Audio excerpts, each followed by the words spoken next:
Buenos días, profesor. Nuestro grupo conformado por Catalina Carrasco, Daniela Casanova, Cristóbal Tocheto y yo, Brian Ortega, les vamos a presentar sobre antibióticos para bacterias multiresistentes no introducidos en Chile.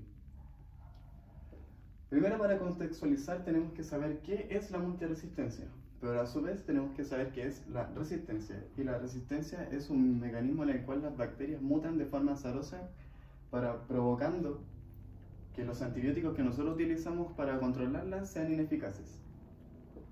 Entonces, multiresistencia hablaría de bacterias las cuales son resistentes a una amplia gama de antibióticos. ¿Y cuál es el riesgo? El riesgo, obviamente, si tenemos una infección incontrolada, podríamos generarla o llegar hasta la muerte del paciente. Entonces, ¿cómo reaccionar y controlar la resistencia bacteriana? Aquí tenemos dos esquemas. El primero habla de una causa y efecto sobre la resistencia bacteriana, y las causas son principalmente el mal uso de antibióticos, el debilitamiento en el control de las infecciones, procedimientos invasores, o sea, por ejemplo, alguna infección intrahospitalaria, hospederos más susceptibles. Entonces, las causas de la resistencia con la resistencia bacteriana llevan a las consecuencias que son una fallida en la terapia. Entonces, como tenemos bacterias multiresistentes, la terapia con antibióticos comunes no funciona, y provocando además aumento en la morbilidad y la mortalidad de los pacientes y un aumento en los costos debido a la compra de medicamentos que sí sean para bacterias multiresistentes, que obviamente son más caros. El segundo esquema habla de los factores que influyen en la resistencia bacteriana. Hablamos de una tríada de paciente, microorganismo y antimicrobiano. Los factores del paciente pueden ser la edad, la procedencia, se refiere a si tiene una infección intrahospitalaria fuera del hospital. También habla si el paciente tuvo previamente algún tratamiento con antibióticos o si tuvo alguna infección con anterioridad. Después hablamos de los microorganismos, o sea, el tipo de la bacteria, si son gram positiva, gram negativa. La emergencia de la resistencia, si son muy resistentes o no, y hablamos también del antibiótico, del método de empleo, o sea, su vía de administración, la duración del tratamiento, etc. Y lo más importante es el espectro, si es de amplio espectro o un espectro más acotado. Entonces, bacterias con mayor resistencia.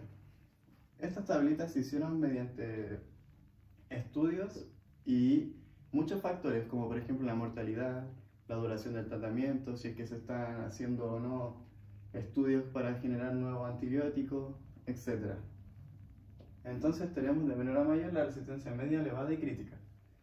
En la resistencia media podemos mencionar la Streptococcus pneumoniae o la Haemophilus influenzae, estas las cuales son insensibles a las penicilinas, aparte que son resistentes a ampicilina y resistentes a fluoroquinolonas. Resistencia elevada. Podemos mencionar, por ejemplo, la Salmonella, la Neisseria gonorrhoeae, Staphylococcus aureus, etc. Son resistentes a la vancomicina, a la claritromicina, son resistentes a las fluoroquinolonas y además a las cefalosporinas. Finalmente, la resistencia crítica, que es la peor, podemos mencionar a la Acinetobacter baumannii o la Pseudomonas aeruginosa. Son resistentes a los carbapenémicos y además tenemos la Enterobacteriaceae, que es productora de ESBL, que eso sería ya muy complicado en este caso. Ya. Fármacos para bacterias multiresistentes, los que encontramos nosotros son la oritavancina, la dalbavancina, la telbavancina, el tedisolid y la ceftalorina. Vamos a ir hablando uno por uno, mencionando interiorizándonos en cada uno. Tenemos primero la oritavancina, que es un bactericida que tiene tres mecanismos de acción. El primero es inhibir la transglucosilación de la síntesis de la pared bacteriana. El segundo es inhibir la transpeptidación de la pared de la síntesis de la pared bacteriana. Y el tercero, ya derechamente, cuando la pared ya está formada, es una ruptura de la pared. Entonces podríamos hablar de que este es uno de los es un antibiótico bastante potente ya que ataca la formación de la pared bacteriana en 2 ocasiones y además cuando ya está formada.